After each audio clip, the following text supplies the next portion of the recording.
All right, welcome everyone to the HVAC 2.0 show. Um, where we talk about how do we actually really solve problems for our clients in a way that is consistent, it's profitable, it's repeatable, and we can deal with everything from really easy problems where someone just needs a basic change out, all the way up to really complex building science, building performance based projects. So this system lets you do all of that. And I realized that we really haven't talked about where where we have in the software, like what has actually been there for years at this point, which is the comfort consult. And the comfort consult helps you figure out what's here. What are the client goals? What does their house need? And then what's the budget that they have for doing that project? And can you get those to cross? And so when you're in the house, you're helping collect all of the information you need to begin to help them understand what the different paths forward might look like to solve those things. And then the report afterwards kind of pulls all that together. And so I just titled this, Can Reports Actually Sell? So we're going to go through a sample report that I actually built like 3 years ago now at this point. And then we'll tell stories about our own experiences using the report and what that did for our clients and the jobs that came out of doing that sort of thing. All right, so I think we're just going to keep opening the show with these slides. And well, before that, heck, we need to introduce everyone. So we have Ted Kidd, who is our drill sergeant in arms here.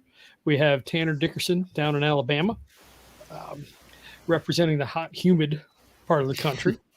And who doesn't have anywhere near enough guns on his wall yet. Come on, man. We got to fix that. It's a little disappointing, yeah. Tanner. That is true. That's we'll have to fix that. Do we need to send you a rack or something? Yes, everybody just start sending racks and guns my way. I'll fix it. We got Abby up in Winnipeg, Canada. We got Reedy down in North Carolina, and Jeff in Indianapolis. So some of the guild is here. All right. So not my circus, not my monkeys.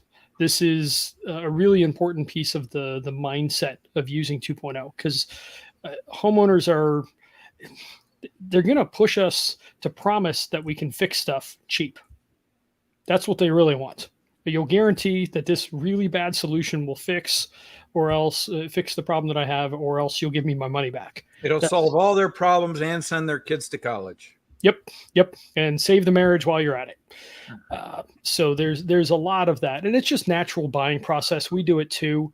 I mean, the natural buying process is extract as much information as possible for free and then leave them in the lurch and don't buy anything.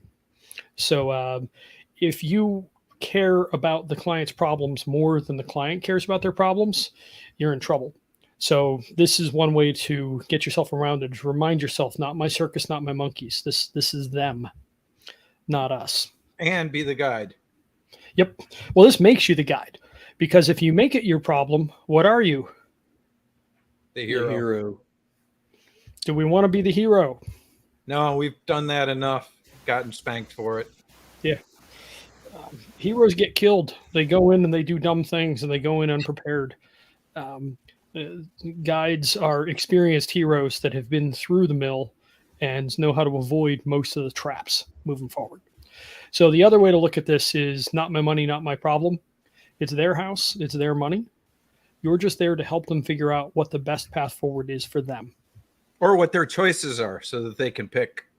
That's true. Yeah. Sometimes they're going to have crappy choices because they got a little budget. So, okay, that's fine.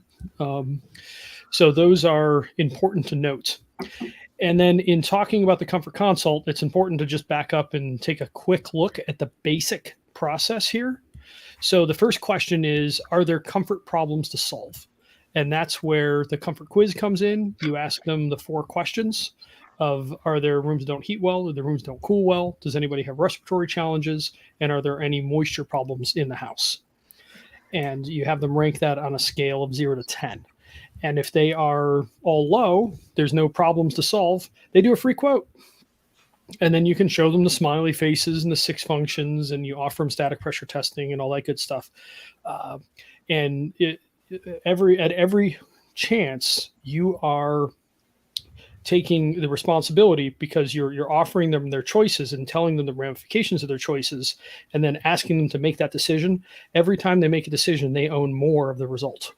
Yeah, you're handing that responsibility to the homeowner. Hey, do you want to take responsibility for this, or do you want to go further and get a little bit more knowledge about what's going on? You want to take the risk, you want to take the chance, or you want to know more? Yep. I'll roll the dice, but you got to pay up whichever way it comes up.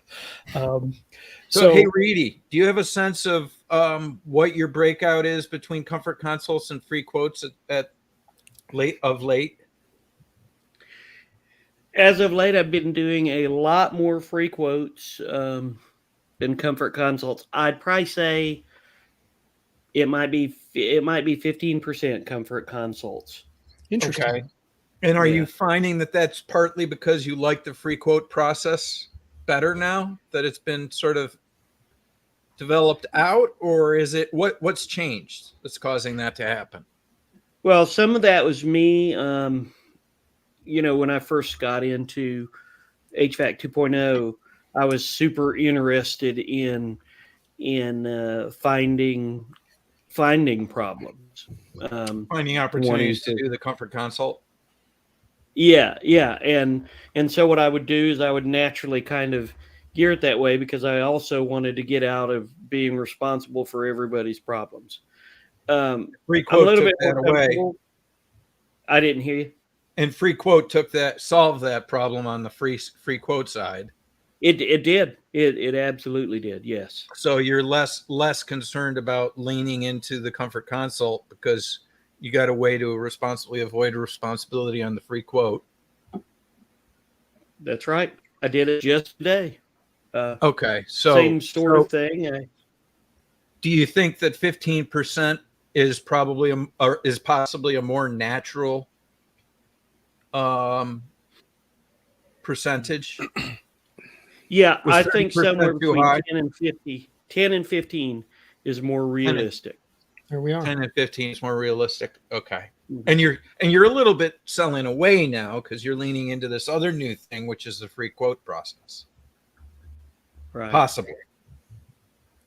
Right. So it might be 10 to 20% after everything works itself out. Yeah, it really comes down to what do they want to do? Because it's not my circus, it's not my monkeys. It is a good phrase. It is.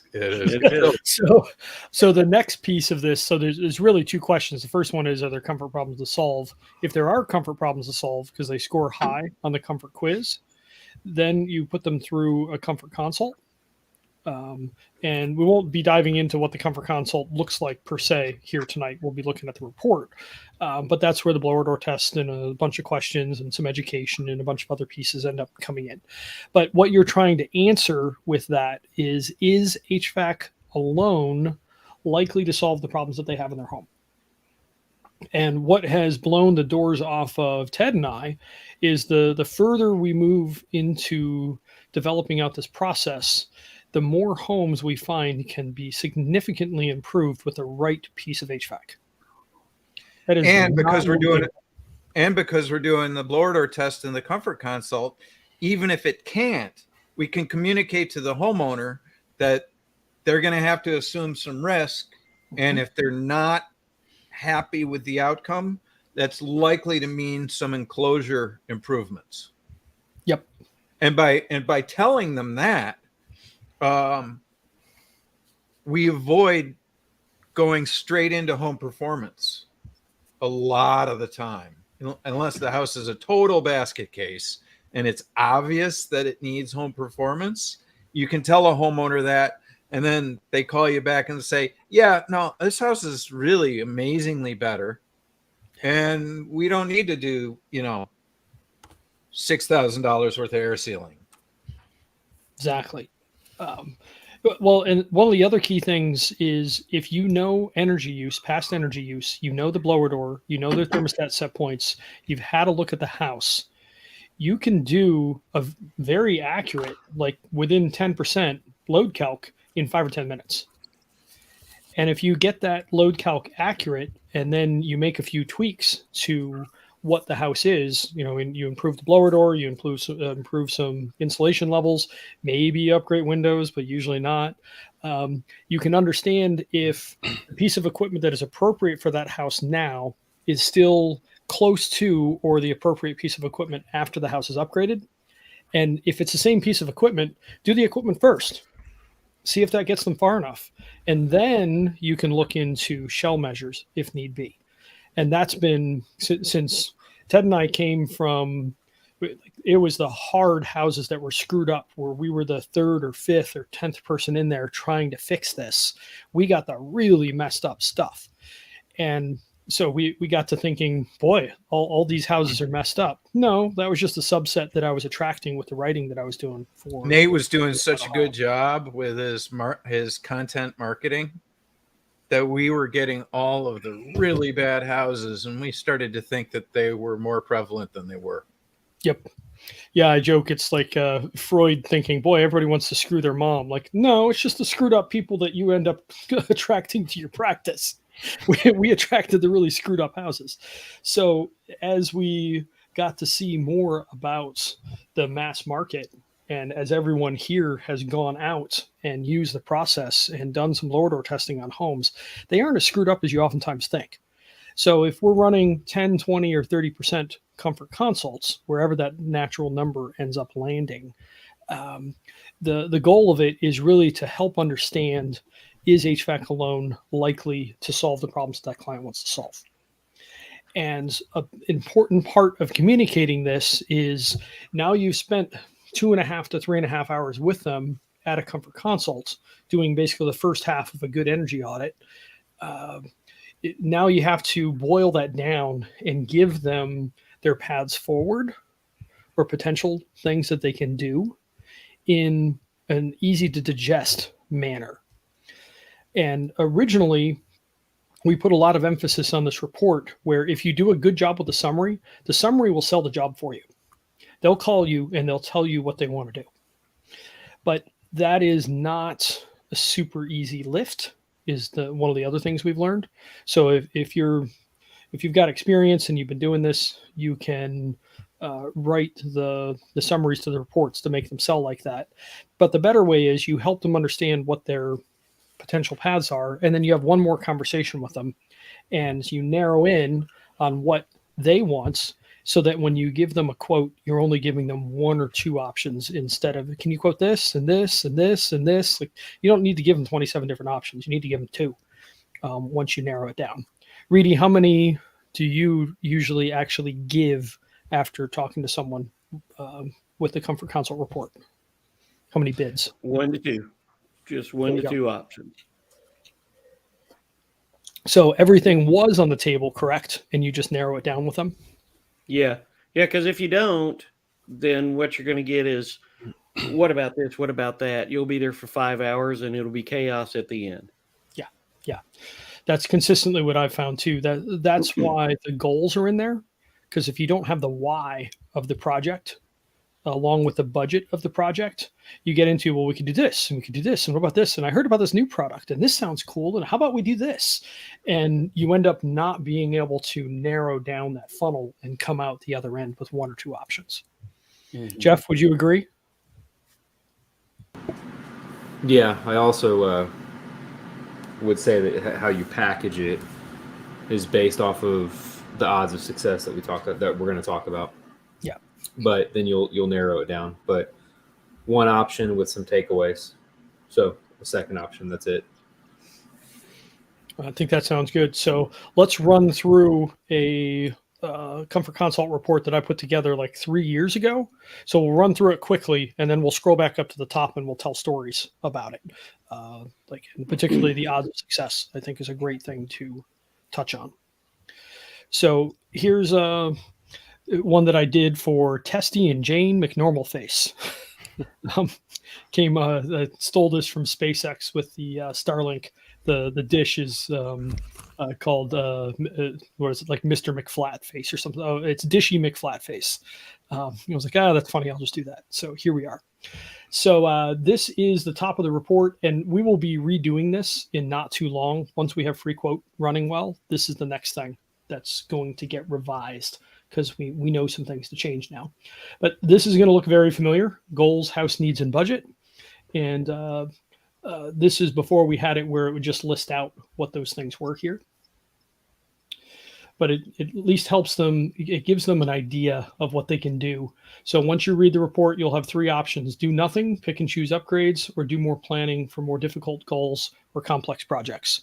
Because if HVAC alone is not likely to solve problems, then you need to get into the shell side, and that's the trickier part of the process. And that's where we started. That's what Ted and I did first.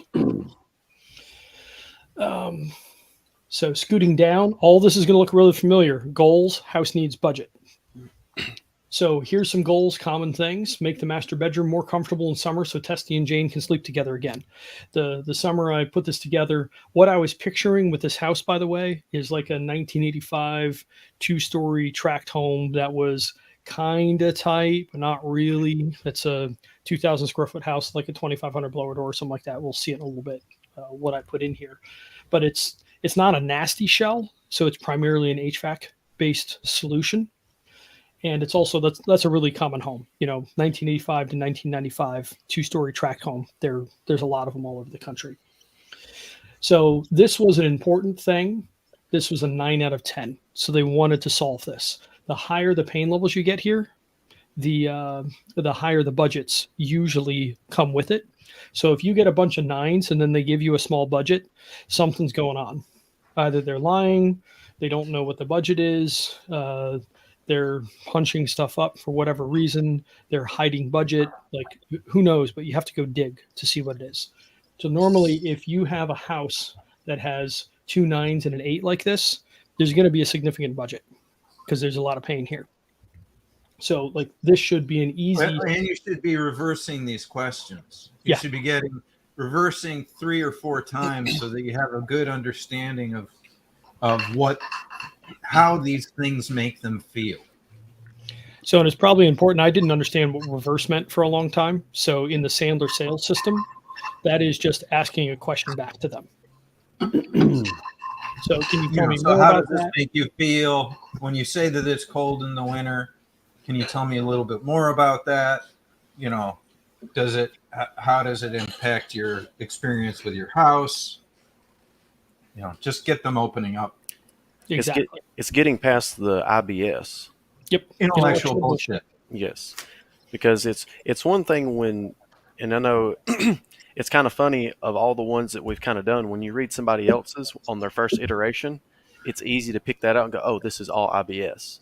But when you're the one that's doing it, you don't quite see it. And so it's like a real hurdle to get over, because there's a big difference in somebody saying, oh, well, in the wintertime, my house feels a little cold. That's IBS. But when they're telling you, oh, well, during the winter, I have to wear a jacket in my house because I still can't quite be comfortable and I can never walk around without socks on. Yeah. And the other Real thing that emotional happens is you feel uncomfortable asking those questions when it's new to you. Yeah. But later on, you realize that people really want you to show interest. They want you to show interest in their problems. And so if you don't follow up with reversing questions, you're not really convincing them that you care about that problem that they're telling you about. Exactly. Yeah. The more you ask them about it, the more you show interest, and like honest interest, not, ooh, I bet I can sell them something here. No, you really want to know. You have to come at it with curiosity. Tanner, I had a question for you. Pardon me. Could you elaborate on the IBS part? So, is it the homeowner that's telling you that it's cold? Is that IBS, or you writing down the home is cold in the winter is IBS? Is there, and then maybe a couple more examples on the distinction between a useful response from a homeowner and like what would count as IBS in your view would be helpful, I think, for me to understand.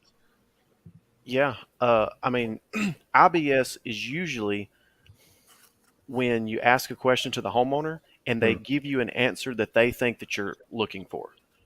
You know, when you ask a question of, hey, like, how does your house do in the wintertime? They think you're asking good or bad, yes or no. Like they're expecting bland. So they give you a bland IBS answer. It's something they're telling you what they think that you want. You know, it's if you ask a question such as, do you have humidity problems? And they'll say, oh, well, no, my humidity stays, around 60%. It's like, what does 60% mean? That doesn't mean anything. I mean, you can't feel 60%. We know that there's ranges we want to shoot for, but in this stage, what we really want to know is, what do they actually feel like? Can they feel these problems? Are they real problems? What is the actual root? Then, like a good IBS example or a non-IBS example that Nate's talked about several times is the client that you had where their problem was they couldn't proof bread on their countertop because it was so cold. Like, that's an actual true pain of, hey, this is what I'm actually dealing with. You don't deal with high temperatures. You deal with feeling hot, sweaty, and uncomfortable. So it's kind of separating the intellectual reasoning that we put behind issues and isolating what the real issue is. Because in this report, when they read it, when they see things like, oh, well, my goal is to make it comfortable, like, that doesn't really mean anything. Like, everybody says that. But when they look in the report and they go, oh, I now can sleep in my own bedroom and I don't have to sleep on the couch. Yeah. Like, that's Or a in the real basement.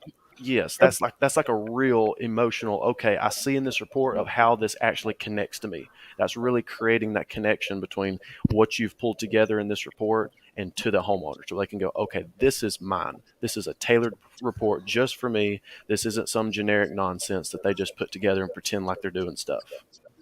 So, Abhi, I think one of the things that your question has, and maybe a point that you were trying to make with your question, has occurred to me, is that when you're asking people these questions for the first time, they haven't had a whole lot of, usually they haven't heard anybody asking them to them.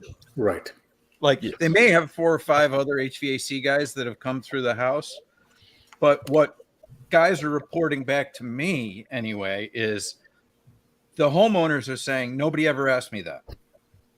Nobody ever asked me that question before is a very common thing for these guys to hear.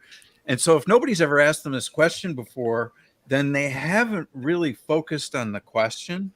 And so maybe part of what reversing does is it gives the homeowner time to really explore a specific problem and drill into that problem so that they can understand it better, because they haven't even spent that much time thinking about it, because up until now it's just been an annoyance that they probably spent some time trying to solve, were unable to solve, and just figured they had to live with it. A lot of people very few people have been in a home that really has true comfort.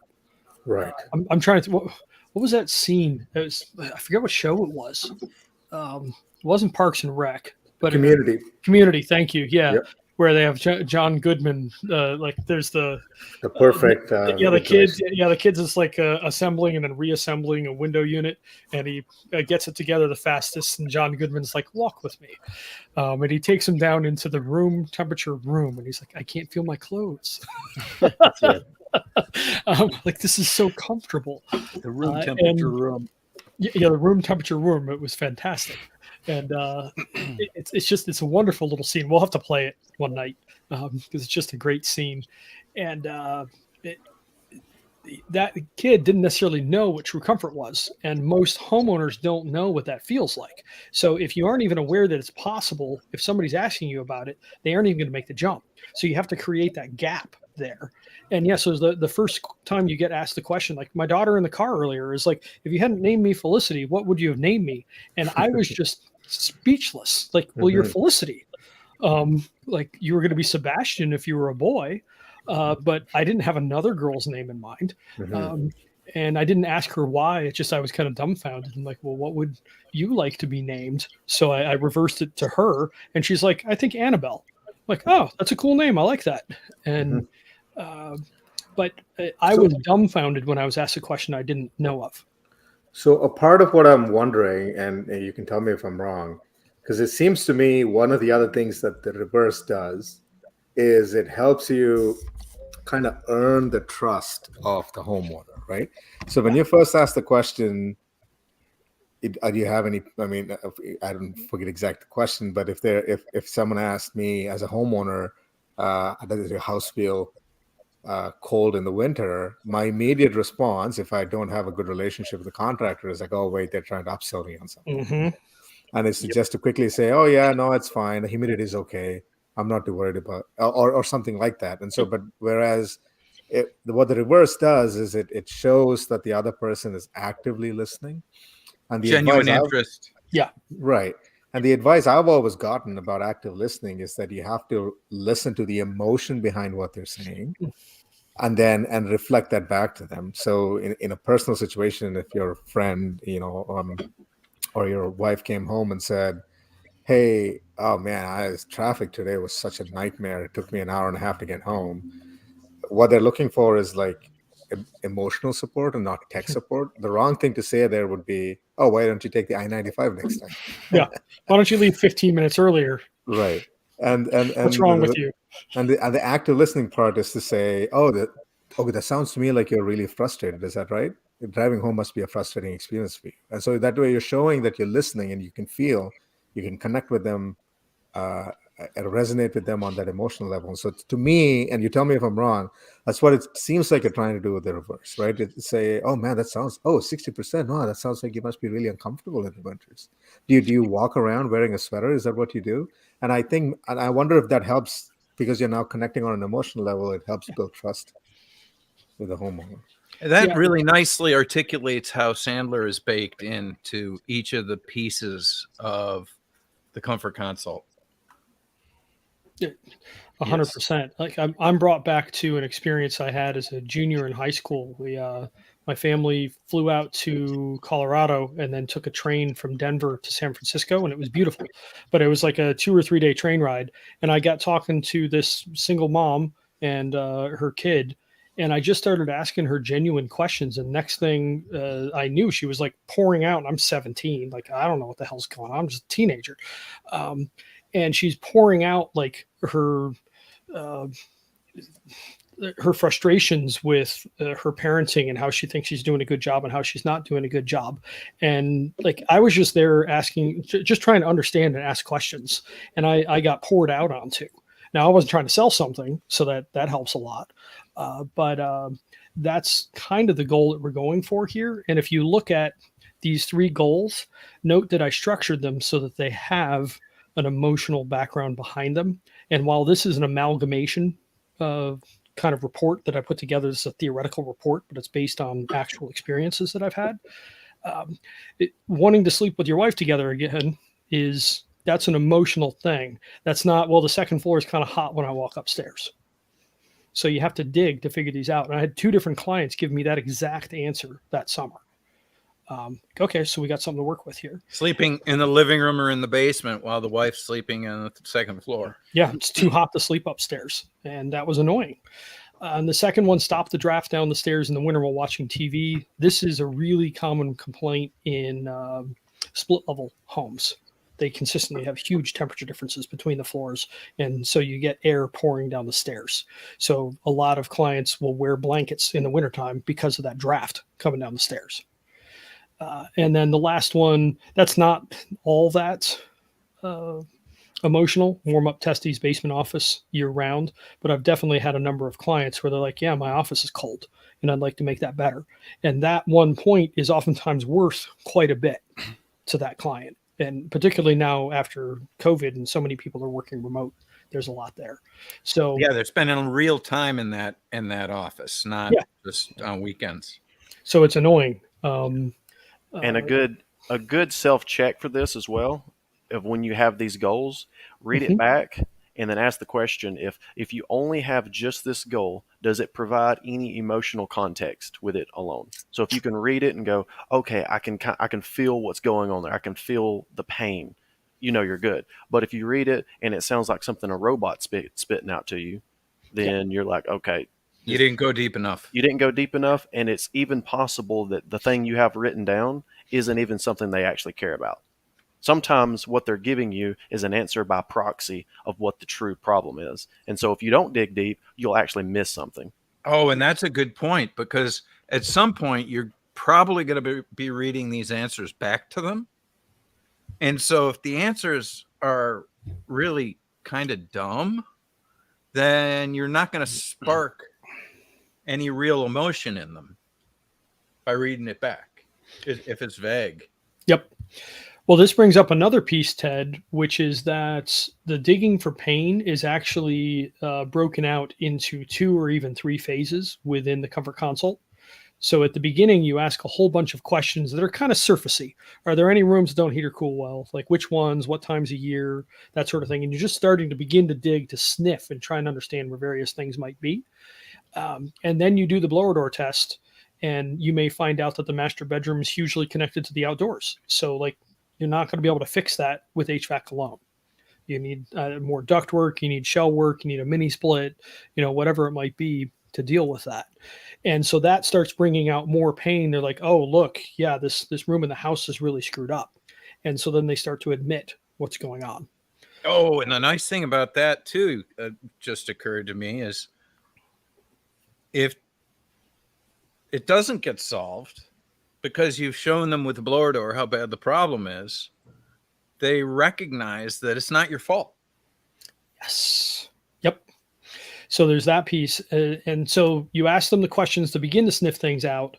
And then as you're walking around the house doing the blower door test and you're getting a little bit more detail, then you sit down at the end and you have them list out the goals, which is what we're beginning with in the report. But this is actually almost the very end of the consult itself.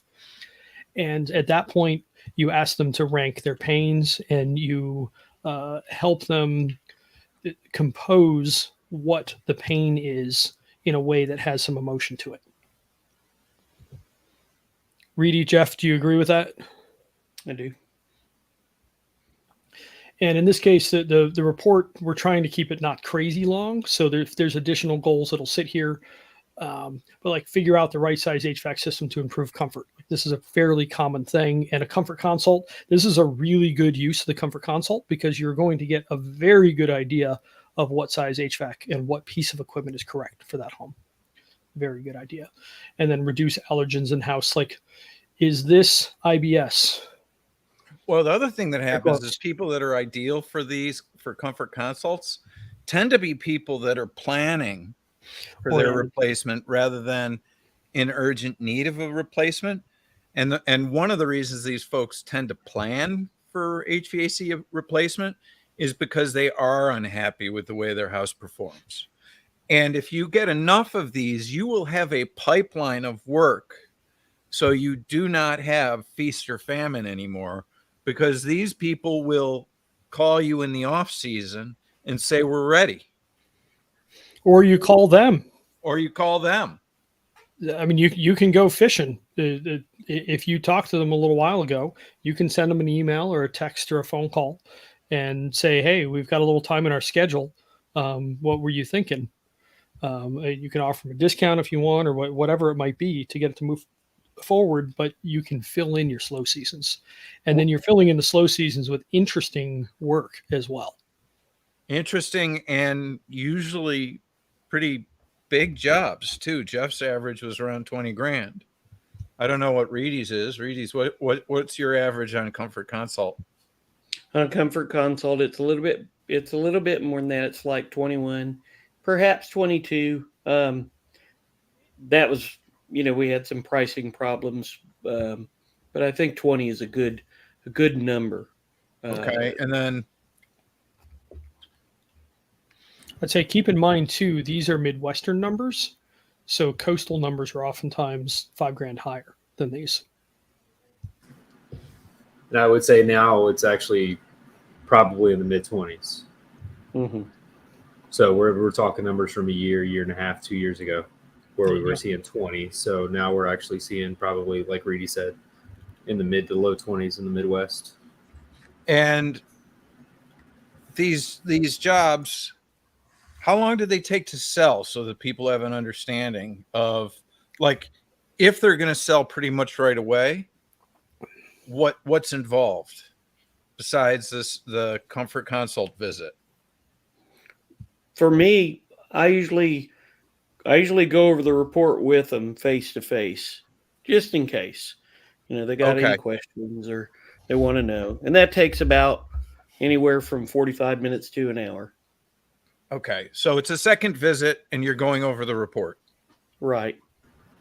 And the second visit can be in person, probably majority of them, right, Reedy? Or I've Yeah. actually done them via Zoom as well, face to face. So you want that face to face interaction, though. Okay. And then do they usually make their decision at that second visit, or do they think about it and then get back to you a few days later? Or is it half and half? I'd say it's more that they make their decision right then and there. They've already read the report. They have a good idea what they wanted to do by the time that I gave them the report and they read it. Most of them right then and there. So they've had the report, and the appointment you're having with them is to review the report after they've thought about it, so that you can just sort of answer any questions that arise as they went through the report. Yeah, I give them, when we do our second appointment, I've already sent the report out, and they'll have it. They'll have a day or two to look at it and to kind of decide. Okay. Yeah, those are important details to understand. So this is where one call closes. With comfort consults generally don't happen, but you get above average jobs. Well, and I think that, you may have one call closes on the free quote, but there are going to be times when you're sending the report on the free quote, and if people want to think it over, there's actually a leverage and advantage to not giving them a quote on the spot if they tell you that they're not going to be making the decision right away. Yep. Yeah. Hold that back and wait until they get some other numbers. And then that generates a reason for another conversation as well. So you can pull that back in. All right. Well, let's take a look at the other couple of pieces in the report. So the next one is how leaky is your house? And yeah, it's a 1.5 to 1 or so that I put in here. So 2,100 square foot house, 2,900 blower door. That's like C- range. This is not great, but it isn't necessarily enough to justify a shell job unless there's like one room that's particularly bad. So that's what we're going for, trying to get an understanding of where that house is. And we find pretty consistently somewhere around a 1 to 1. So if this 2,100 square foot home had a 2,100 blower door, it's pretty controllable in most cases with HVAC alone, unless there's one room that's super leaky, which is another piece that's tested for in the comfort consult. Doesn't take that long. It takes like 10 or 15 minutes once you have the blower door up.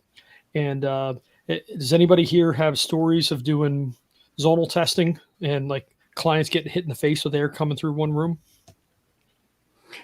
I just did a comfort consult about a month ago, and the master bathroom was the coldest room in the house, and the lady had to put a little gas wall heater in there. Oh, wow. And now we're in North Carolina. It's not super cold, but the amount of gas they used was incredible for just in that little wall heater. In any event, the zonal pressure on that, percentage wise, it was 75%. Whoa. And It's an outdoor bathroom. yeah. And when I looked, when I asked her, how do you feel about this? She said, it feels unsafe. And I asked her why. And she said, because she could see the crawl space through the holes in the floor. So that was interesting. She's about to do a money pit and the tub's going to drop down a story. Yeah. Gotta use the other bathroom. Well, that's the one room you want to be warm too, you know? Yeah. That Yeah. really Yeah. sucks to have a cold bathroom. Yeah, you're wet and naked. That is Yeah. the worst room to have be cold in the house. So, and this is the next little piece, because you did zonal testing. It's called zonal pressure diagnostics, but it's not a big deal. You have the blower door running, you pull the manometer off, you throw a tube under the door and close the door, and you see what it reads. And you put the readings in, and it will come back with this chart. So this is automatically generated out of the software, and it will show you what your leakiest rooms are. And note that you generally want the rooms to be 10% or less connected to the outdoors. Mhm. Or if it's an outdoor room like a garage, you only want it to be 5 or 10% connected to the inside, or it's not great. So in this case, I put in the master was 16% leakage to the outdoors. So that's it's not great. It's not awful, but that might be a problem that may or may not be worth chasing. You can't give them a high odds of success. Yep. That the problem's going to get solved by HVAC alone. That's really all that's helping you understand as you're thinking through your odds of success. Exactly. The basement, a 12% number on a basement for northern climates is actually fairly normal. Basements usually have a lot of leakage. You're a big space. Yeah. There's a bunch of potential leakage, and it's all coming through one door, although it does like jump through the ductwork and stuff like that. And so you can get super nerdy on zonal, but it takes so much extra time, and you just end up losing the clients. That's one of the things we found is when you're doing, so you do the zonal testing once the blower door's up, you see where your numbers are, and then you go back to those rooms with infrared and look for the issues in those problematic spaces. But if you do infrared on the entire house, you'll lose them. So like Ted and I did a comfort consult for our CTO, Eric, who's building the software, and we point blank bored him to death with infrared. The problem is that this stuff is really fun and neat when you get into it, the science stuff, and so you can go full home performance bonehead. Yep. And you we lose the have, client.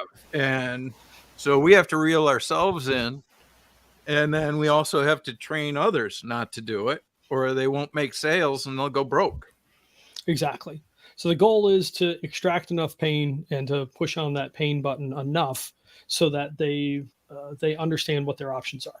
And actually, we'll be getting to that here shortly. So next up, this is based on a tool that we actually built on a Department of Energy data set. So here's us being nerds, but you can put in annual gas and electric use, and through the database that we look at from DOE, we can see whether that house is a pig or a miser. And we put that on the chart here so they can at least have some idea. So if you have an older home, like this isn't that great for a 20 or 30-year-old home. This kind of sucks.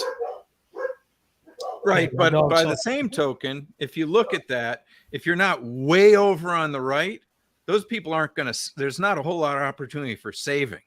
So that graph will tell you a bunch of things. Or on the left, you mean? Like if they have a low. No, I mean, let me look at this. It's If low the house, usage. unless you're way over on the right with your arrow, yeah, fixing that house isn't likely to save a whole lot. Yeah, I mean, even the bad houses we've done, I think our record was like $350 a year, and that costs like 30 grand for the privilege. Yeah, and that would have been taking like on this chart, taking a house from 89 to 36 or something. Yeah, it was somewhere in that ballpark. You move the house a lot, but it didn't move the wallet a lot. Exactly. I mean, it's really basic. If you look at, let's just say the annual energy bill of a typical home is $2,000. That's now a little bit low because prices are up, but let's just say it's $2,000 for giggles. About half of it is heating, cooling, and about half of it is the rest: lights, water heat, dryer, stove, all that stuff. So you have $1,000 a year to work with. Even saving 40% on heating and cooling costs is like a heroic move. You're unlikely to actually accomplish that. So, but if nothing else, this gives you an idea of where the house is, and it helps the client understand where it is. And then next up, because you've collected the information you need to get a good and accurate load calc. You've got blower door, you have past energy use, you know what their set points are, because some people are 65 degree winter temperature people, some people are 75 degree, and that can make a difference. Then you can understand what equipment is appropriate now, what equipment could be appropriate with reasonable upgrades, and then where their current equipment is. So, I mean, take a look at this. On the current equipment for the heating, this is a 72,000 BTU output, which is probably an 80K furnace, I think is what I had in mind. But when you run to see what the actual load is, we're shocked, even in northern climates, how often 3 tons will handle a house. I'd say that probably a third of houses in Cleveland can be heated with a 3-ton heat pump as they stand right now. And until you run the loads and you really learn how to back into it, because like Manual J is just flat out freaking wrong on heat loads. So who here has halved a Man J when they were figuring out what the actual heat load is? I have a whole bunch of times, which means it is 100% higher than what reality is. That's bad. So it's plus, if you look at this, I mean, even if you're afraid of putting a 3-ton in this house, you're going to have resistance backup. So you're actually probably going to have over 50,000 BTU with the resistance. Yeah, 15 kW is 51,000 BTUs. Or, I mean, if nothing else, put a 60 in, people, like for the furnace. Like, come on. Very seldom do you need an 80, and really seldom do you need 100. And then you can see that the proposed in this case is a little over 2 tons. So you could do a 3, you could do a 2, and it might be all right. So if they intend to make upgrades later, you might lean them towards where they're going at the 2 tons. Or particularly if it's not modulating, particularly if you're only selling a 2-stage, or, you know, heaven forbid, a single stage. Yeah, please don't do that. Friends don't let friends buy single stage. And then in cooling, they have a 3-ton right now, and you go and you run the numbers and you find out that it is 1.5 tons instead. That's what the cooling is. And it's surprising how often that happens. Let me go back to what Ted said real quick on this, because I know you said a 3-ton heat pump, but I want to make sure that we're very clear that we give them the option of a 2 or a 3-ton, right? Because what we should be doing, or at least in my opinion, should be designing for cooling. And as Ted said, who gives a shit? They're going to use a little bit of resistance, right? Exactly. So you oversize that heat pump to heat, all of a sudden you're now going to have a potential humidity issue. Yeah. In the summer. Yep. Yeah. And you know, when we think about this, most of us are just selling the top of the line stuff that has reheat dehumidification. And so a lot of we're all smiley faces solving all 6 of the problems. Yep. All 6 functions of HVAC get delivered naturally from the systems that sell out of this. And that's probably going to be the case if you do this properly, is the equipment that you end up selling is going to be amazing. Now, if you're doing free quote, it might be harder to sell. Well, so Reedy, what's your experience been on free quote as far as selling the 5-stage or the green speed? It's easy to sell a 5-stage or a green speed. If it's just as easy it is to sell a 5-stage or a green speed as a single stage or a 2-stage. And the reason why is because if you can get them to listen to reason and talk to them about what they have right now, when you do, your load calculation or load range, if they have a 3-ton or if they have a 4-ton and their load comes up to really 2.5 tons or something like that, you can tell them, here's your load range. This is what you have. You feel good about it, right? Right. Okay. Well, this is what the load says. It says 2.5 tons. So here's what we recommend that you do. You get a good piece of equipment that can go high and that can go low. And so at that point, then you've covered all the bases. We're not doing a comfort consult. We're not promising them anything. We're talking to them about a piece of equipment that can modulate. It can go forwards, it can go backwards. And if you stick in this range, you should be good. And then you ask them, how do you feel about that? Well, I feel pretty good about that. And so then you just give them the option. What are you going to do? And if they are serious about the range, then they're going to stick on the 5-stage or the green speed. If they're not, and they're just cheap, then they're probably going to go with the same size they have. And at that point, who cares? Yeah, no phone call complaints. Jeff, what's your experience been? What are your thoughts on it? With the free quote, I've actually had good luck on still doing inverter type systems. So I can fit a Mana S 5-stage. So it's just the questions and how you have the conversation. And again, you want to have that genuine conversation where you're actually there to help somebody.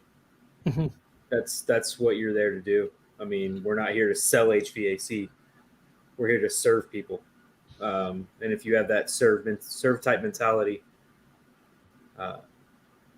it just takes you a long way. Yeah, that's where. Have you had any free quotes? Have you been doing any of the free quote stuff? Yeah, I have. Yeah. Yep. Tanner, how about you? I've did a few so far. Which one thing that I've figured out is really if you come at it from like that, as a server, you're there to serve, like Jeff was saying. Really, one thing that you're kind of doing at the free quote is you're really figuring out what direction is this type of person, where are they going to go? Is this someone who they want good stuff and they're worried about some of these things and they want to avoid headache? Okay, that type of person tends to go to the higher end equipment. The person who just doesn't care and they're like, I'm already annoyed that you're here, I just want you in and out as quickly as possible. Well, then they're going to want the single stage, cheapest thing out there. So part of it is kind of splitting that fork and going, okay, what path are you going to go down, and kind of figuring that out. Yeah. Because one that I did not long, which it was kind of a free quote, but it kind of wasn't, because it was mostly a service call. And it was, right now the equipment is working. It's just, it was a 3-ton unit that the static pressure was 1.2. It was really high. 3-ton unit. It was, the cooling capacity was actually like 1.7 tons. So it was, pretty bad. It was less than half of what it should be. But at that point, it was maintaining temperature. It was just having rather high power bills.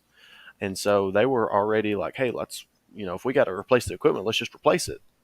Like, it was a defining of going, okay, what path is this person going to go? Is this I don't care, it's working, now leave? Or is it hey, I'm worried about these, future potential issues, and I'm worried about, all these other comfort issues that I've been talking about. I want to go that route. So it's splitting that path and going, what direction do you want to go? And then allowing them to make that decision. And you can't choose your own adventure.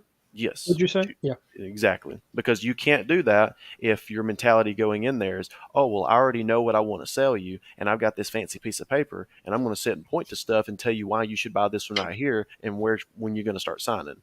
Like, you can't get that outcome if that's your mentality. And that's the overwhelming majority of the industry has that mentality. What did those people do? Well, I slowed the process down, going, before we start rushing into decisions, because you've got all of these issues, how about we look at a comfort consult? And so we're going to be doing that in the near future. Okay. Nice. So you turned them right from that by giving them the choice. Yeah, because they were kind of setting themselves up to where they were ready to make a decision, but they had a bunch of looming issues that we didn't go super down into, but I could tell there were a lot of looming issues that they also wanted to address.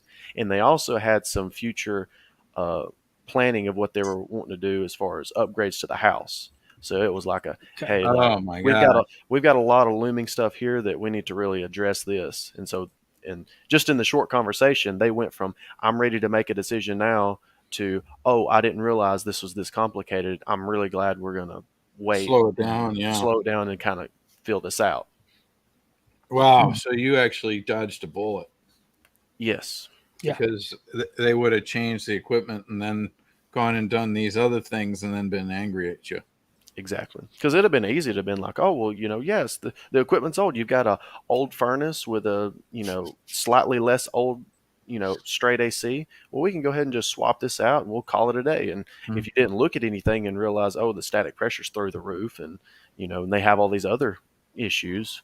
Well, I mean, in the back of their mind, they could be thinking these problems I'm having is directly correlated to having old equipment. So if I just have new equipment, all these problems will go away. Yeah. And so if you don't ever ask questions to find out that that's what they might be thinking, and you just swap the equipment because you're looking for a quick sale, now they're going, oh, it's a weekend with this new system and it's exactly the same as it was before. So why did I just give this person, $20,000 for two systems? Yep. But Wow. why did we do this? Yeah, speed bumps are so important to just continuously put in front of clients because almost everyone has a hair on fire mentality. Like either the equipment's broken or at some point we all get to the point where we make a decision that we're going to do something. Like I drive my wife nuts. So I'll get to a point where I want a car, and then I go out, I find the car, and I go buy the car. It's like classic guy shopping. Like we don't go into browse. It's like I need 2 pairs of pants and 2 shirts, and you know what? I'm going to go in and I'm going to come out with 2 pairs of pants and 2 shirts. And so when we make the decision that we're going to buy something, or our clients make that decision, if we haven't asked the questions and we don't give them options to show them the full swath of what they can do, who owns that result? No, you do. We do. Hi there. Yeah. There is a Sandler rule that is you can't get mad at the client for them doing something that you told them they couldn't do. And that kind of applies here in being that if you don't explore anything to tell them, hey, you can't get mad at me if things stay exactly the same if we just swap out this unit, well, you can't really get mad at them for getting mad at you when things stay the same. Like there's areas that you really have to explore and go, okay, let's lay these out, rather than just trying to force you through these things as quickly as possible because I want you to sign so I can get out and get this unit put in. If you slow things down and go, okay, well, I mean, we can swap this out the way you're asking me to right now, but if things stay exactly the same in the way that they might, are you going to be mad at me? So you're kind of adding this, you're setting rules of going, hey, you can't do this if we do what you want to. If you got to establish these rules for the homeowner, because then that's when they can't get mad at you. But if you never establish any rules, then you can't get mad when they come back and you have to go give them free stuff and swap the unit out again. That's on you. That's 100% your fault. So quit whining on Facebook.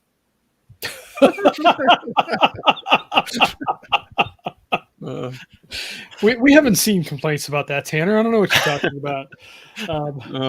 Yeah, so like back to the choose your own adventure thing. If you just show them the front door and you don't show them the basement entrance, and you don't let them know there's a monster behind the front door, and in the basement, I think I know how to dodge it.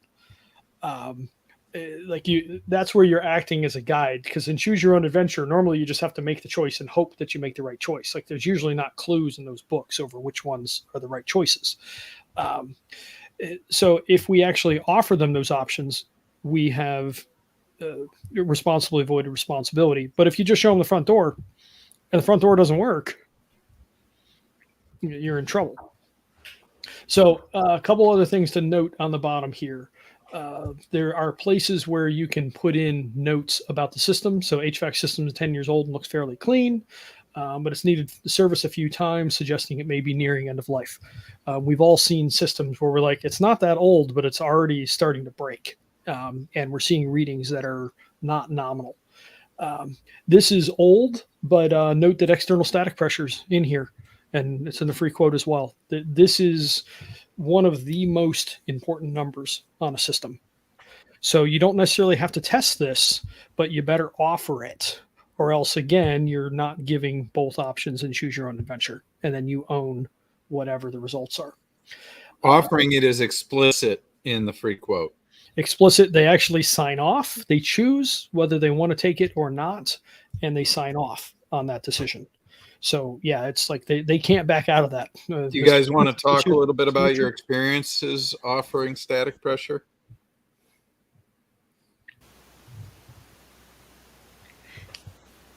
Usually when I offer static pressure, even after them watching the video, they're unless they're kind of geared towards fixing things, they're in a rush. Let's just go ahead and get this over with. Yada yada. As long You think as it helps as you long- sell the better equipment because they're like, oh well, this equipment's going to ramp down, so right. I'm less Right. worried about it. But the key is making it known that it was offered. If you don't Right. make it known, then you're going to get the guy who's going to put streamers on his duct, and because they don't lift the streamers off the floor, then he's going to come for you. And so you have to make it explicit. You have to make it known. Is that a personal story, Reedy? It is not well. It's not my personal story. It's a personal story from another guy whose name is Todd that I work with. And that's a recent story. It is. Okay, go ahead. Tell us the recent story. Well, that's it. That's the story. He put in a unit. It's the same size unit. He did not do any static pressure testing. The air. He had an EC motor that went in there.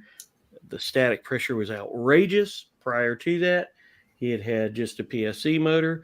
It would blow air through it, and that's because it was a durable motor. The EC motor, they get to the place, and then they pull this high amp draw, and they don't move any more air. And what you end up getting is no air. Oh, they top out. Yeah, the guy was uncomfortable. We ended up our company ended up doing some duct modifications to make it to where more air could move through there. Free duct modifications. Free duct modifications. Yeah, so this is another thing that we're trying to understand is what is the nature of warranty reserve claims? Like how many houses, like is it 1 in 3 houses you're sending somebody back to do adjustments on equipment? Is it 1 in 30? Is it 1 in 1,000? Is it, yeah, or Unlikely, but how many times are you sending people back? Are you sending people back to the same house 4 times, 10 times? Like, and then at the end of that, do you have to spend 5 or 10 grand on upgrades to make this homeowner happy? Because if they had to call you 5 or 10 times, they're probably not very happy. yeah, Right. you're not getting referrals from that client at that point. They're pretty frustrated. Yeah. So it cost you a lot of money and it cost you a bunch of goodwill, which is bad. And speaking of duct modifications, I put in the bottom item here. The duct system has obvious deficiencies. Some are coming off the wrong places. Others look undersized. So this is a visual inspection, not necessarily a measured. But you can put this sort of thing in here. And in the software, there's a whole bunch of suggestions of things to think about and put in there. And you can delete the ones that don't apply, and you can reword the ones that do apply. So it helps make it a lot easier if you're a newbie to help people out.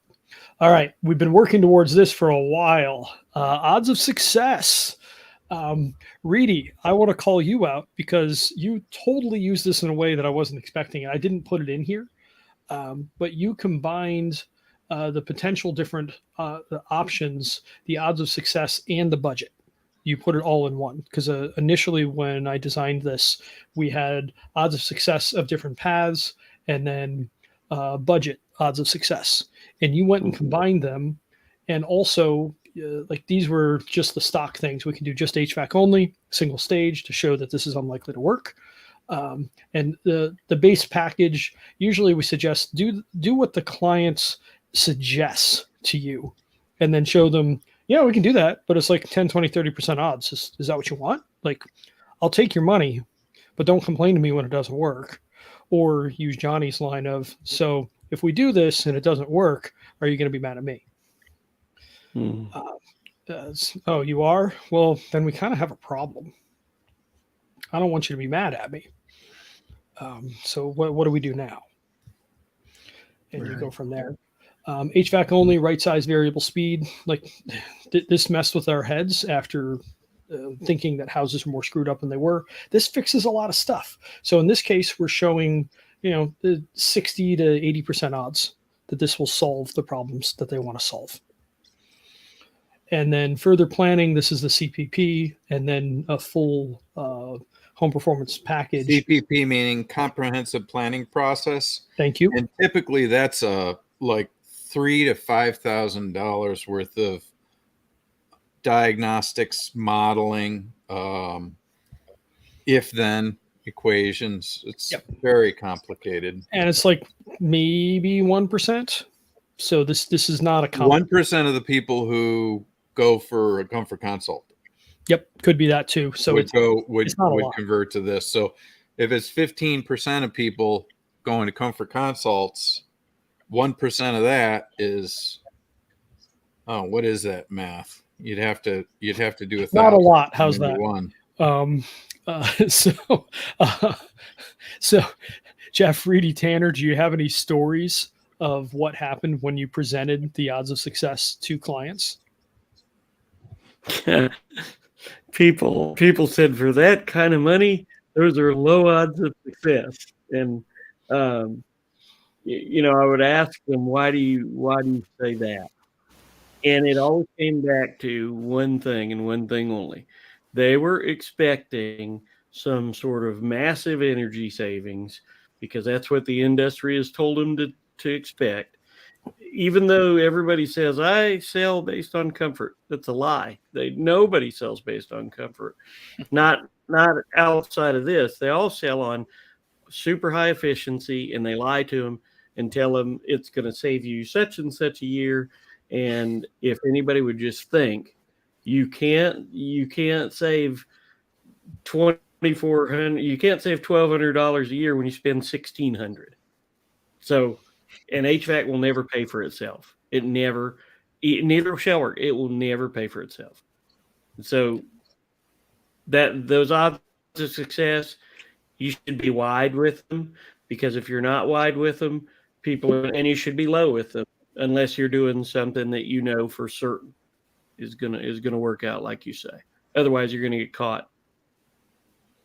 Well, it tees you up to have really happy clients too, because when things work out better than they're expecting, they're like, "Oh my gosh," and a lot of times, I remember when I was doing this, people would be like, I'd call them a year later and say, "Yeah, remember I told you you're going to save $240 a year? I'm calling to find out exactly what that number was." And they're like, "Really?" And then they're like, "Okay." And I'm like, "Oh, look, I'd be so proud of myself because, we saved $225. So it was $15 away." And they'd be like, "I was just humoring you because I don't care about the savings. The house is so much more comfortable. If the energy bill had gone up, I would have been fine." Yeah. Mm-hmm. And so that again is another sign of home performance bonehead. And when we call other people that, it's not that we're not calling ourselves that. It's just that we don't want it rubbed, our noses rubbed in it. And when we see other people doing it, it reminds us of how stupid we once were. And also, we're hoping to help shortcut people to avoid a bunch of the pain that we went through, because that ends up, you don't make money with. Yeah, nobody was around telling us this stuff. Yeah. They were all telling us the lies. Yeah, people care about green and they care about saving money. Yeah. Well, they don't care about either one. You're going to save the planet. Yeah, no. Sure, no we one are. cares. Have you seen these wealthy people's yachts? Ted, we're going to just keep you off that subject now. So moving along, budget odds of success. So this is back when we were thinking a lot. So when Ted and I were out there, a lot of the projects that we were doing were shell based. So if you ask people a budget, they'd tell you in a dollar amount, they tell you $5,000 or $10,000. And like I usually charge $4,000 for project management. So we couldn't do anything really with those numbers. So we looked more at a monthly figure for that sort of thing. In HVAC, I mean, anything even halfway decent begins at $10,000. And let's stop here for a minute. Nate charged $4,000 for project management. If you do shell work and you hire somebody that that doesn't use a blower door, for example, to do shell work, you better get a project manager, because that person doing the shell work doesn't know what they're doing. Nope. And they don't even know that they don't know what they're doing.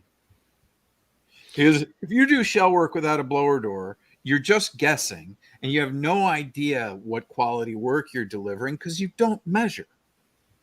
Exactly.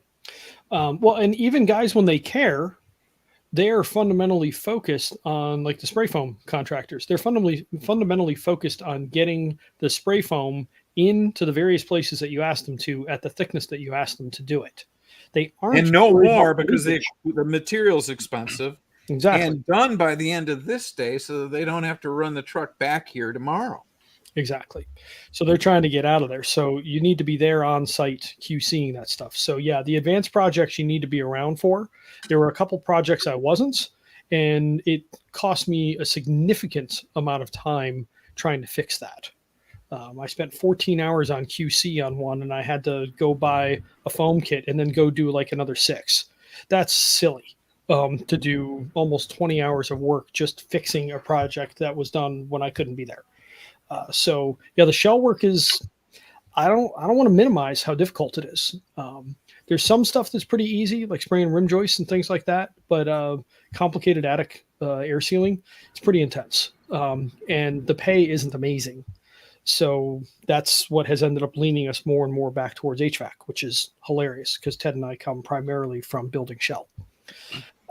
So anyway, you can see the budget odds of success here, and this was meant to be correlated to this is single stage equipment, this is nice equipment, this is a full-on home performance project.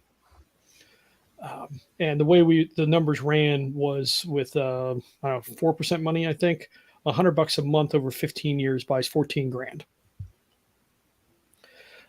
But we can't get those rates anymore. So ignore these numbers, and you can actually run just the actual dollar amount, where we had to game around this. Because if somebody would say something was worth $100 a month, we had a $14,000 budget, we could probably get something done, if that makes sense. So this is. Are you going to say something, Reedy or Tanner? I was just going to say that what Nate just said, that's the way that I do it and have always done it, is look at it rather than 4% over 15 years. Nobody finances HVAC for 15 years that I know of. And so I just look at it as what's the project cost and what's it going to be if they finance it for however long they want to finance it for, which is usually your financing options. Yeah. Yeah. That's it. Yeah. You want no money down for 12 months? Here's your number. Whatever it might be, or 10 years, at 8 or 9%, whatever the rates are. That's the other thing about HVAC is most people need it. You can't when dodge it comes to these shell projects, people are like not even sure that they need it. Yes. So the way it's much harder to sell. Yeah, man, is it hard?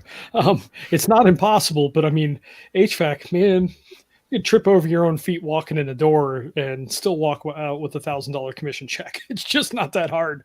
And like I had like 60 to 80 hours of work in to get paid $4,000 or $5,000. That's not that great. And I could only do 1 or 2 of those a month, something like that. So That's part of what we learned is the individual consultant's business model just didn't work that well. But we wanted to at least make sure that option was there in some way, shape, or form. And then we've been working our way backwards to build the system out. And now we're back to free quote, which is kind of hilarious in a way, because we started this whole thing because we were annoyed with how bad free quotes were. Oops. Life is funny. If you want to make God laugh, tell him your plans. Now that we've given them, some numbers and some ideas, you can see that we're helping narrow things down to a couple of different potential paths. And now we can give them observations. So like you're going to notice stuff that you don't want to give them solutions to. You just want to tell them about, make them aware so that you don't, ignore something that you saw, which is interesting. Like Jeff, I think about the policies where they're like, yeah, if you touch the ductwork, you have to split the commission with another part of the team on the ductwork. So people aren't selling ductwork. They're just connecting it to what's there, which is not ideal. And so these are challenges that you're going to see. So you wouldn't even want to make the observations that the ductwork looks bad. In a lot of cases, it'll slow down your getting paid. Yeah. Because so now somebody else has to come out and sell a duct job. And that's a challenge. You might blow the job altogether. It's a challenge. But if you're looking at it from a perspective of you really want to help them, now you can put some observations in here. So your house is leaky, but it's not totally crazy. HVAC size, they're both about twice as big as they need to be. Moisture issues, we noticed that the basement wall is damp in the front. And you'll snap pictures of this as you go through. Because that's one really nice thing. Digital pictures are free. I've taken a lot of photographs through the years. It was not free for a long time. You go blow 10, 20 rolls of film. That's not cheap. Now you can take as many as you want. So you can just make a bunch of different observations where you aren't really telling them how to fix these. You're just making them aware. So this is building a little bit of pain, but it's also showing that you were observant. Yeah, and you're responsibly avoiding responsibility here. There's these things, you should be aware of these. This is like the home inspector saying there's this, this, and this. You should be aware. And then recommendations. This is something we developed out a while ago, and it's not as important, I think, at this point. This is much more important from a shell perspective, because a lot of people with building shell, like Ted said, clients didn't necessarily think that they needed to spend $20,000 on insulation to fix their problem. They did, but they have to come to that conclusion over time, because that's a bunch of money and they don't necessarily want to do it. So you can give them spin their wheels suggestions. Level We one. actually and built level this, two. I think, for FUBA. Yeah, we built it out for FUBA. This is the kind of thing that people who have indoor air quality issues, Yep. and are trying to get their heads around how much they're going to have to spend for indoor air quality solutions. You wanted to help them bracket themselves. You give them different ideas. It's just like when you hear a noise in your car and it could be 4 different things and you're not 100% sure which one it is. What do? You replace the cheapest part first. That's what this is. So we can put a $50 part on, we can use some JB Weld, we can pour a can of something in the oil, whatever it is, and see if that does the job. So the level one is just cheap stuff to do that has low odds of success, but also like it doesn't really matter if they redo it, or they don't have to redo it. Changing the HVAC filter more often. Yeah, whatever. Move your heating set point around. Like we have a lot of people that are like, yeah, my house is cold. It's set to 66, dumbass. 66 Here, is turn cold. this thing to 72. Yeah, exactly. See this thing here on the wall? Turn it up.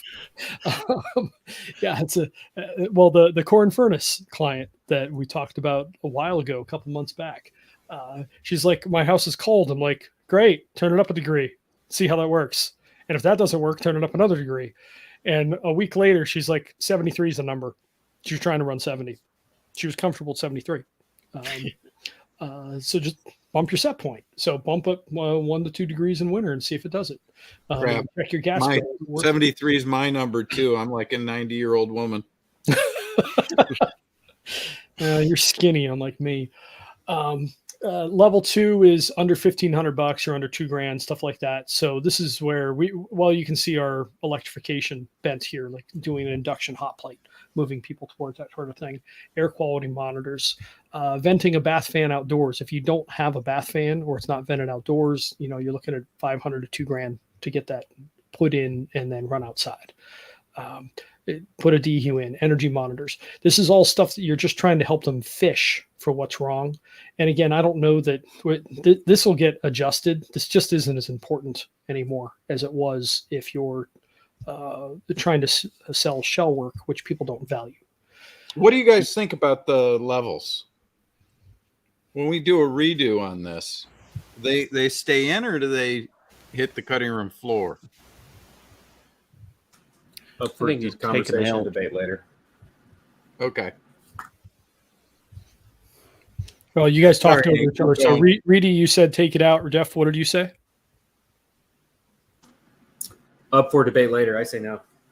But You say no as in not keep it in? not take it out. No. Okay. You No, like as in it? not take it out, yeah. Okay. So there you go. Since it's already in there, we could put an on-off button on it. And if you want to put it in, great. And if you don't, whatever. And then we can watch the closing ratio numbers over time and see if one's better than the other, the A/B test it. So level 3, this is the stuff that you actually want to sell. So this is HVAC replacements, diagnostics or tune-up, a big air drop, a better return plenum with the big filter, things like that. It's funny, all of this is now in free quote. So here we are circling back. So free quote. Yeah, but it had to be here first. We had to begin with this. We had to like part of the reason that the free quote works is because it offers all of this stuff, and we know really well because not only did we have success with these things, but these guys all that are here with us have had success with this. So we know that it's crucial to at least offer this stuff. Exactly. By the way, I want to call attention to the date up here at the top. That's November 9th of 2020. Yeah. So the prices are wrong. No, it's not just prices, but this is pre-COVID. Yeah. Like this is pre-air quality push. This is pre the building science. Electrification push. HVAC, yeah, pre-electrification. Like there's a lot of forward thinking in here. The bad is definitely a forward thinking thing. Look, whole house ventilating DHU. We talked about these. I mean, the first ones we put in were, I think, 2014, Ted. Like we've been doing these for a long time. Fresh air ducts is in here. Offering duct designs, duct modifications. These are little things, just adding supply and return. Heat pump water heater. And so this was actually all old hat as I wrote to put this stuff in here. But there's a whole bunch of different things that they can offer. So if you want to offer little things that are pick and choose, where they can onesie twosie stuff, you can put that in here. And they'll start adding this up. Like one really lovely thing about like the CPP, the comprehensive planning process in particular, is you show them this long list of options that's itemized with how much it costs, and you help them understand that the value's all there. And then you ask them a little bit later, so which ones do you want to do? And they start checking off all these boxes, and you get to the end like, son of a bitch, it's $32,000. But I know that the value's all there, and they said yes to it step by step by step. And then you can ask them, do you want to take something out? And like that kitchen exhaust hood, right? Yeah, or the DHU, or the DHU. And then level 4 is in here. This is in here as the comprehensive planning process. You always want this here. Whatever you offer, always offer something that is more expensive and hopefully better, so that or gives you more detail or a better understanding of the house. Because this, if the person says, "Oh, I got this problem or I got this other problem," you're like, "Oh, well, with a comprehensive planning process, we probably would have uncovered that." Yeah, but it's not enough diagnostics. What we did, we only did was a blower door and zonal. Yeah. So if you get into something where you really want to understand what the duct leakage is, or that you really need to build a complete plan for the house because it's really complicated, this is where you go. Now, actually, like Yeah, work scopes. You're going to get. here. That's the other thing that a comprehensive planning process is going to develop. It's going to build out very comprehensive work scope with loading order. I mean, it's like building a house. Yeah. But actually, it's interesting, Ted. I'm listening to a book right now, and my mind blanks on the name, but it is about large projects, super projects, and how 99.5% of them either go over budget, they go over time, or they fail to deliver on all the promises that were made up front. 99.5%. And this process, and I didn't realize it as we were building all this out, the CPP in particular, I think we had 2 projects go over budget. One went over, and it was like 1%. You know, we went over by like $500. Like whatever. I don't think anybody's going to shoot me for that. And another one went over by 10%, but that was because the client opted to increase the budget. That wasn't me. There was no fault of my own. Because we did the upfront planning to try and predict what the various issues might be, they went pretty smoothly, and they came in on budget. So this helps save you a lot of time and effort when you use processes like this. Yeah, those 99.5% of projects don't have a plan, or they don't have a well thought out. Like there's no Gantt chart. Yeah, and they don't have the goals set out. Like they're talking a lot about the Guggenheim in Bilbao. And Bilbao is in Basque Country in Spain, and like hardly anybody used to go there. And they went to Frank Gehry and said, well, we want to renovate this big building and make it a really cool museum. And he starts asking them more and more about their goals. And he's like, I don't think we should renovate. I think we should clean sheet and do something really cool. And that building draws all kinds of people in, and it finished on time and slightly under budget, 3% under budget. Wow. So this process naturally has a bunch of really good project management built into it so that you're much less likely to get bit in the butt. And especially you're like, if they don't go to CPP, like you can offer duct design. This is a great place to offer duct design. Man, $800. What were we thinking, Ted? But we were thinking this was proof of concept. Yeah. Well, that's what we were figuring out how to do it for at that point in time. But you can offer them this so that if you do your zonal and things are messed up, or you think that there's airflow issues, you can offer the duct design to work through that, and you design what the optimal sizes are for everything, and then you make that system as close to that as you can within reason, because you may not have access to everything. So there's lots of different options that you can put in here that help cover your butt. But level 4 is in here because most people aren't going to do it. And if they don't do this and there's an issue, you have a leg to stand on. Well, would you like to go back and do the CPP now? And then the last piece is the summary. So now that you have kind of woven this story of details and what their potential paths forward might be, you help pull things together for them and tell them what your leaning is. You don't tell them what to do, but you tell them what your leaning is. And Jeff, you've done a wonderful job. You've shifted the thinking on this. I was trying to get it so that this summary would be enough to sell, and they would buy right out of the report.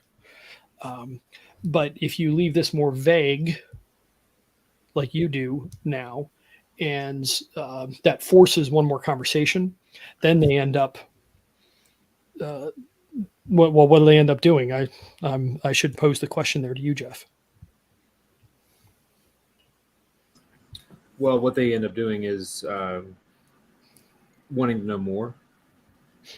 And then again, like you said, it's to have that conversation, because I'm not going to tell them, even at this point in a summary, what they need or what they should do. Yeah. So it's a point that leaves it open enough where they're going to come back with questions and want to have a conversation, which will lead me to reverse it and be their guide and let them choose and kind of give them ideas of what happens if they choose certain things. Here's your pros and cons, your risks and rewards, and your costs. What path works for you, Mr. and Mrs. Jones? So hopefully this is helpful to just kind of walk through this. And it's You know, if you try to sell them, the right number is only 15%. Oh shit. man, this whole thing keeps shifting underneath us, right, Ted? All these years of chewing this through and creating this really advanced, hard process that can fix anything and do it with people that don't necessarily know what the hell they're doing, and we ended up creating a really sweet ass free quote process. Shit. Is that about right, Reedy? It is. Which it kind of plays into what's the I can't remember what it's called, but it's like this line graph chart that shows of like, you know, at first you're when you have very little understanding, you have like, oh, here's what we need to do, and then you gain a little bit of understanding, and then, Dunning-Kruger. well, no, not the Dunning-Kruger. Or something It's- else. Okay. Yeah, I can't remember what it is, but it's like when you're first starting something like say, so if it's like say HVAC, you get into it, you know very little, so you're like, oh, you know, there's the free quote, and it's like very simple stuff, but then you kind of learn some things, and then you go, oh no, actually, and then you just go full blown, you know, home performance bonehead like science project. But then when you actually gain the full understanding, then you kind of pull the reins back and go, oh no, actually, you don't have to go full science project, it's more free quote. And so it's like you end up going back to the original novice thought process. Tanner, it's the bell curve, right? It's So- the bell Yeah. curve meme with the yeah. idiot Yeah, and so the there's brilliant guy, and then the there's sort the of idiot dork and the in the smart guy, Yeah. or the Dummies, dumbass and the smart geniuses. guy on either Yeah. side. They Yeah, will that's see it. truth for what it is, but the people in the middle just overcomplicate stuff for its own sake. Yes, that's it. Because that's essentially what it is it's sometimes you have to go through the full, you know, CPP to the max, grasp the full understanding so you can then pull out and understand why you're pulling things out and why it might not necessarily be needed and how to do that. Yeah, man. If all this doesn't work out, I'm just going to go sell HVAC and probably make 200 or 300K a year. Seriously. I mean, now we have this great process for it. I'll just keep using the software. It seems like everybody's having fun doing it too. So Right? Yeah. that's the key. Is that, you know, it's not a miserable job. Oh yeah. Yeah. I mean, sales can be really hard. When things blew up with the family business, I found myself selling cars for a while. Those are miserable people in general, because you may go a week without selling something and you feel awful. You're like, it draws bipolar people, and you're just like, you're up, down, up, down, up, down, up, down. Like, it's really hard on your mental health. So there's a whole lot of drugs and alcohol involved. Everybody was a drunk or used alcohol or used drugs. Like, it was just wild how much I saw that there. And it's because sales can be really miserable. And yeah, like Ted just said, and we hadn't even articulated this till recently. Like, we've thought a lot about how do we serve clients well and solve whatever problem they want to solve in the way that's best for them. At the end of the day, that's what we're trying to do. But we also want to make it so that those of us that are doing the work really enjoy the process. We have fun selling the clients, serving the clients, selling the clients. And You're away from your mic. oh, I am. I haven't moved. There you go. But we want to have fun doing the work too. Mm-hmm. We want everybody to enjoy the process. And as it stands right now, that's often not the case. HVAC is definitely marginally better than, going and having to dicker over car price. But still, it's usually a frustrating process because most of the systems are sold when there's an emergency. And it's frustrating for both ends. Yeah, it sucks on both sides. So, Mhm. I think about what was that line from Love Actually? Kids, don't do drugs. Become a rock star, and they'll give them to you for free. But don't do drugs. Your sales job shouldn't make you want to use substances. So, so there we are. That was a longer episode than I think all of us were expecting us to do. But can Fun, reports though. actually sell? Yeah, this dives pretty deep into it. It's kind of interesting to do the history, and frankly, I haven't looked at this particular report in a while, and I'm like, wow, some things have changed. After meeting, Sounds good. after party. All right, thank you everyone for coming.